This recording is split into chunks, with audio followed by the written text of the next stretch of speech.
بات بہت انٹرسٹنگ کی ہے، پہلی دفعہ میں نے سنی ہے. ایگزیکٹلی. اور کیونکہ معاملات کے بغیر دین نہیں ہے. درد دل کے واسطے پیدا کیا انسان کو، ورنہ طاعت کے لیے کچھ کم نہ تھے کرو بیاں. ٹھیک ہے. سو ہمارا یہاں پر سب سے پہلی انڈرسٹینڈنگ جو ہے نا سمجھنی یہ ضروری ہے کہ ہم نبی اور دوسری جو انہوں نے بات کی چینج والی. ٹھیک ہے.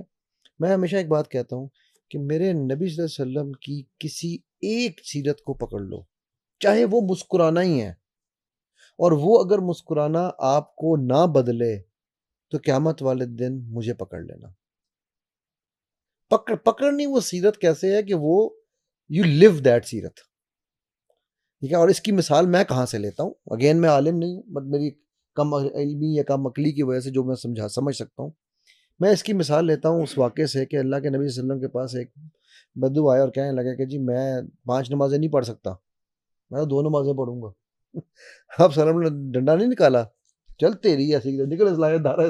وہ ابن انشا کی کتاب ہے، اردو کی آخری کتاب، کبھی دیکھیے یار اس کو پڑھی آپ نے؟ ہاں. اس میں اس نے کیا کیا، اس نے نا ایک بندہ دکھایا ہوا ہے، ٹھیک ہے، اور اس نے ہاتھ میں ڈنڈا پکڑا ہوا ہے اور اس ڈنڈے کو یوں گھما رہا ہے اور اس پہ دائرہ بنا ہوا ہے اور اس پہ باہر لکھا ہوا ہے جو نزدیک آنے لگتا ہے نا، اس کارٹون میں شو ہو رہا ہے کہ جو نزدیک آنے لگتا ہے کہتا ہے نکل دائرے سے باہر، نکل دائرے سے باہر. تو یہ دائرہ جو ہے نا، آپ وسلم نے اس کو نہیں کہا کہ نکل دائرے سے باہر، ٹھیک ہے 2 پڑھ.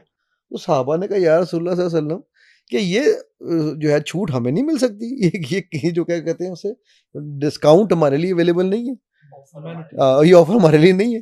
تو آپ وسلم نے کہا اس کو 2 پڑھنے تو دے، 2 خود ہی پڑھے گا، مزہ آئے اس گا. کے جب دل میں اتریں گی وہ، کیونکہ 2 اس نے. اس کی میں دوسری مثال کہاں سے لیتا ہوں. ایک صاحب آئے اور انہوں نے کہا یا رسول اللہ صلی اللہ علیہ وسلم ہم جو ہے میں